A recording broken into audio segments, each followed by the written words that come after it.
Salam alaikum. La numérisation consiste à transformer un signal analogique qui contient une quantité infinie d'amplitude en un signal numérique contenant, lui, une quantité finie de valeurs. La numérisation passe par 3 étapes majeures: l'échantillonnage, la quantification et le codage. Commençons par l'échantillonnage. L'objectif est de prélever des points appelés échantillons du signal analogique. Il est important de fixer la vitesse à laquelle seront prélevés ces échantillons, soit la vitesse de échantillonnage. Plus la bande passante est grande, plus il faut prendre d'échantillons par seconde, c'est-à-dire diminuer le temps entre 2 échantillons. Le théorème de Shannon ou le théorème d'échantillonnage permet de connaître la fréquence d'échantillonnage à choisir pour un signal donné. Le principe est que la fréquence f de E doit être au moins le double de la largeur de la bande passante.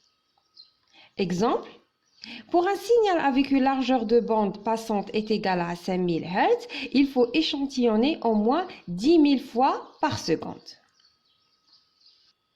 Deuxième étape, la quantification. Elle consiste à présenter chaque échantillon par une valeur numérique, au moyen d'une loi de correspondance.